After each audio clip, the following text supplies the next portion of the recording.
وہ کو بعد میں زندگی میں بڑی روٹی کھل گئی، جہاں بھی دنیا میں رہے وافر روٹی ملی، اور جو وہاں کمائی کے دھندے میں ہی رہے 24 گھنٹے اسی یہ نیت رکھی، نہ وہاں کچھ ملا نہ یہاں کچھ ملا۔ میں بہت سی لوگ کو جانتا ہوں کہ وہاں کا یہ قیام کا مقصد جو ہوتا ہے، یہ اللہ کی طرف سے ایک آپ کو موقع دیا جاتا ہے، اس لیے نہیں کہ آپ کو وہاں ریال ملیں گے، ایسا کچھ نہیں ہے، اس لیے ہے کہ آپ اس وقت کو کیسا گزارتے ہیں، کیونکہ اللہ کے گھر کے پاس رہیں گے آپ۔ اور جدہ جو ہے دروازہ ہے مکہ کا،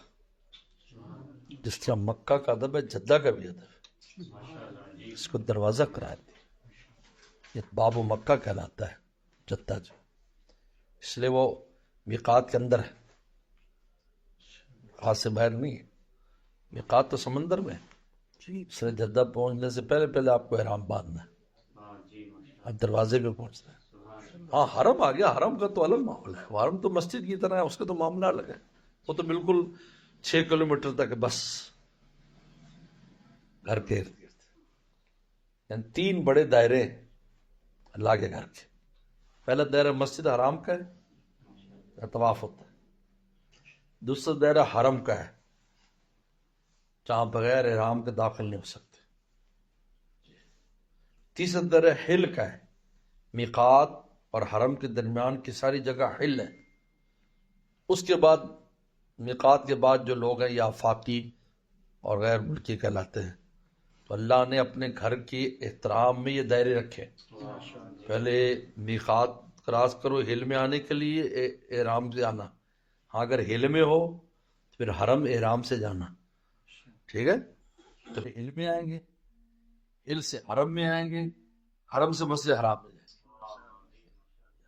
اگر گھر آپ کا مالک ہے، زمین آسمان کا مالک ہے، ترتیب بغیر احرام کہیں جا سکتے۔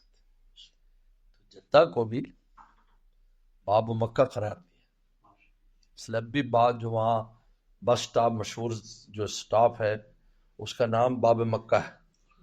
ٹیکسی سٹینڈ، باب مکہ ٹیکسی سٹینڈ جو آف رب بھی۔ تو ان جگہوں پر کہیں بھی حجاز، پورا حجاز مقدس ہے، ریاض سے لے کر اور آگے تک یہ سب حجاز مقدس ہے،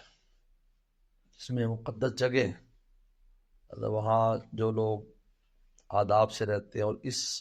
فکر میں رہتے ہیں یار اللہ گھر چلو جب چاہیں ہم چلے جائیں کریں گے، زیارت ہو جائے گی، اللہ کے وسلم کی زیارت ہو جائے گی،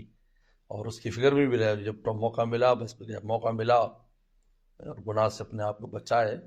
تو وہاں بھی ریال ملیں گے اور یہاں بھی ریال ملیں گے، نہ وہاں ملیں گے نہ یہاں ملیں گے، یاد رکھو وہاں بھی نہیں۔ اتنے لوگ مقروض ہو کر آ گئے جن میں بڑے بڑے قرضے، ایسی حرکتیں ان سے ہو گئی ان مقامات پر، اللہ معاف فرمائے، کہ واپس نہیں جا سکتے، بین کر دیا، بین کر دیا۔ اس لیے حرمین شریفین کا قیام بہت مبارک ہوتا ہے، بس آ جاؤ گے